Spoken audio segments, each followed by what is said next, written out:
सतना में सोनोग्राफी की चौंकाने वाली रिपोर्ट सामने आई है। यहां पर पुरुष के पेट में गर्भाशय दिखा।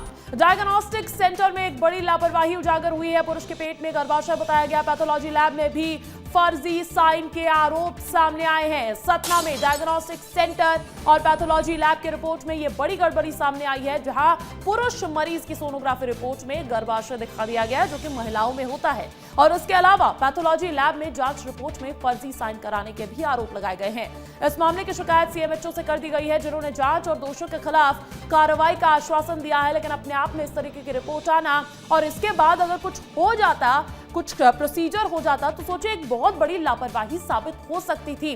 तो ये एक बड़ी लापरवाही उजागर हुई है सतना में।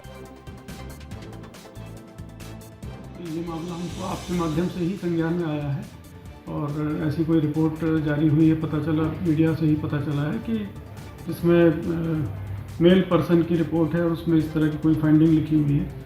तो ये हम इसकी जांच करवाएंगे और अगर इसमें ऐसा कोई दोषी पाया जाएगा तो उसमें कार्रवाई होगी। आइए मामले पर कार्रवाई से जुड़ी ताजा अपडेट्स ले लेते हैं। प्रशांत सिंह परिहार मेरे साथ सतना से जुड़ चुके हैं। प्रशांत, ये मामला बेहद हैरान करने वाला मामला है। सीएमएचओ तक भी इसकी शिकायत कर दी गई है। क्या मान रहे हैं, जिम्मेदार कौन है, लापरवाही आखिर कहां बरती गई?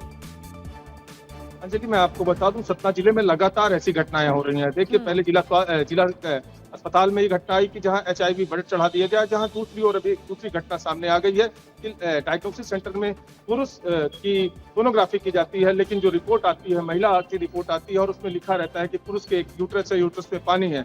अब इस मामले में जब हमने इस बात की तो उन्होंने कहा आपके द्वारा संज्ञान में है, उस पर जांच करेंगे। और दूसरी ओर देखिए, एक और वीडियो वायरल हो रहा है जहां पर आपके उस्मान हॉस्पिटल है, वहां पर भी लगातार सील लगा के रख लिए जाते हैं और ना डॉक्टर होते हैं और रिपोर्ट दे दी जाती है। अब आप इसी बात से अंदाजा लगा सकते हैं कि जिस व्यक्ति की रिपोर्ट आई है कि उनके यूट्रस है, वो एक जनप्रतिनिधि है, नगर पंचायत कुचहरा के अध्यक्ष हैं। इसके बाद भी इस तरह की घटनाएं लगातार सामने आ रही हैं और स्वास्थ्य विभाग कोई कार्रवाई। और सबसे बड़ी बात तो ये हुई, जब उस डायग्नोस्टिक सेंटर पे हम लोग पहुंचे तो उनके जो मालिक हैं, पत्नी और डॉक्टर और उसके बच्चे भी हम लोग से मोबाइल छीन लिया। रिपोर्ट इतनी अजीबोगरीब और ऊपर से वो हस्ताक्षर, यानी कि आपने कंफर्म कर दिया है कि मामला तो यही है। हालांकि देखना होगा कि कितनी गंभीरता से इस मामले को लिया जाता है। बहुत शुक्रिया तमाम जानकारी हम तक पहुंचाने के लिए।